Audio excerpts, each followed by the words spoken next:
Alors salut, dans cette vidéo on va parler des moyens de transport les moins chers pour venir à Disneyland Paris. Donc dans une prochaine vidéo je vous ferai un zoom sur un de ces moyens de transport parce que je pense que c'est intéressant. Mais aujourd'hui on va voir les moyens de transport donc dans leur globalité. Juste avant, comme d'habitude, vous pouvez accéder à mes vidéos privées où je vous donne mes meilleurs conseils pour réussir votre séjour à Disneyland Paris en cliquant sur le lien qui est juste ici ou sur l'image juste ici. Alors, les moyens de transport pour venir à Disneyland Paris. Donc clairement, le moyen de transport le moins cher pour venir à Disneyland Paris, le moyen de transport le plus avantageux. Donc je vous préviens, ne soyez pas surpris parce que ce que je vais vous dire, ça va peut-être à l'encontre de ce que d'autres sites, enfin d'autres organisations, et encore il n'y a pas beaucoup de sites d'organisation, mais d'autres sites, d'autres forums ou d'autres personnes vont dire. Voilà, en général, voilà, je trouve que je vais souvent à l'encontre de ce que les autres personnes disent, notamment la dernière fois je lisais un article sur les placements pour Disney Dreams encore, sur les meilleurs placements pour Disney Dreams, et j'étais pas du tout, mais pas du tout d'accord avec ça. Donc voilà, donc en général, je sais pas. Les conseils que je donne vont pas vraiment avec ce que la masse des conseils, enfin, avec la vie générale, on va dire. Alors donc bon, par contre, je pense que sur le premier, on va se retrouver, parce que le moyen de transport le moins cher pour venir à Disneyland Paris, clairement, c'est la voiture. La voiture, c'est le moins cher, même compte tenu du fait des péages, parce que après, parce qu'évidemment, bah ouais, il y a des péages. Donc pour vous donner un ordre d'idée, moi, donc je viens de Belgique, je suis à 4 heures du resort et je paye en voiture, je paye 30 euros l'aller. Donc ça me fait 60 euros l'aller-retour. 60 euros l'aller-retour, voilà, ma voiture c'est une diesel, donc je paye de péage, je crois que c'est 2 fois 7 euros, ou 2 fois 7 euros, quelque chose comme ça. Donc voilà, donc ça me coûte environ 60 euros. Donc ça dépend, évidemment, c'est pas 60 euros des fois, c'est 60, 62, 63, ça dépend. Mais voilà, donc la moyenne c'est ça. Donc c'est pas cher du tout, ça pèse pas très lourd dans mon budget. Et on va dire que si la voiture c'est le moyen de transport le moins cher et le plus avantageux. Par contre, il y a un mais, évidemment, c'est que c'est bien jusqu'à, on va dire, jusqu'à une distance de 5 heures du parc. Voilà, moi, entre 4 et 5 heures, on va dire. Entre 4 et 5 heures, c'est bien, parce qu'après, après, ça devient un petit peu long. C'est-à-dire que si par exemple, moi j'ai vécu longtemps à Nice, par exemple, de Nice en voiture, c'est un petit peu loin. Pour aller jusque Paris, ça fait 8 heures. Surtout que maintenant, voilà, concrètement sur les autoroutes, vous n'avez plus vraiment intérêt à faire des excès de vitesse parce que vu les radars qu'il y a en France, puis de toute façon, bon, voilà, ça sert à rien d'aller trop vite et d'aller se cracher pour rien. Donc voilà, 8 heures, ça devient plus vraiment rentable parce qu'au final, quand vous avez un trajet comme ça, bah, vous devez prendre ouais, une nuit d'hôtel en plus et voilà, donc c'est plus du tout rentable.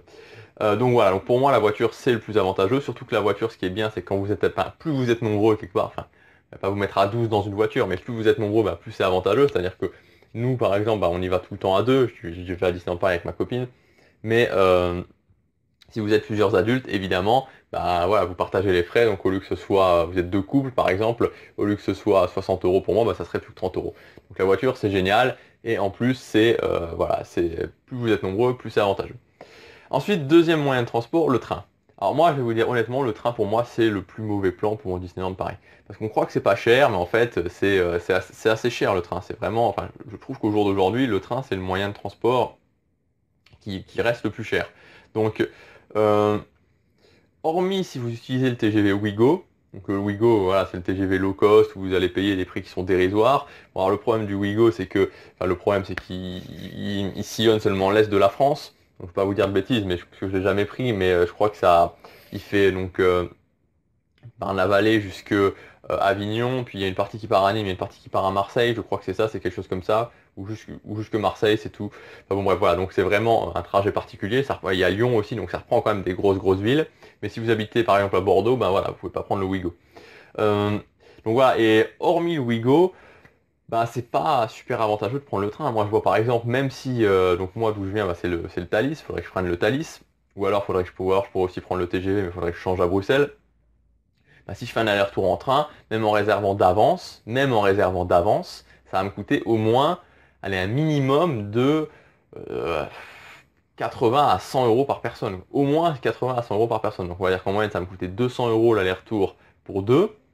Quand j'en paye 60 pour la voiture, c'est vraiment pas avantageux. Et c'est vraiment comme ça tout le temps pour le train. C'est-à-dire que le train, même si vous réservez extrêmement d'avance, vous allez rarement avoir, en prenant le TGV, des prix qui vont être moins de 80 € par personne. C'est très très rare. Et donc voilà, donc je pense que le train est vraiment surcoté. Et pour moi, alors c'est un côté pratique le train parce que c'est vrai que les gares sont à côté, mais voilà, je crois qu'on peut faire beaucoup mieux. Et en termes de prix, honnêtement, pour moi, le plus avantageux, c'est l'avion. Enfin, je veux dire, je préfère largement prendre l'avion que prendre le train.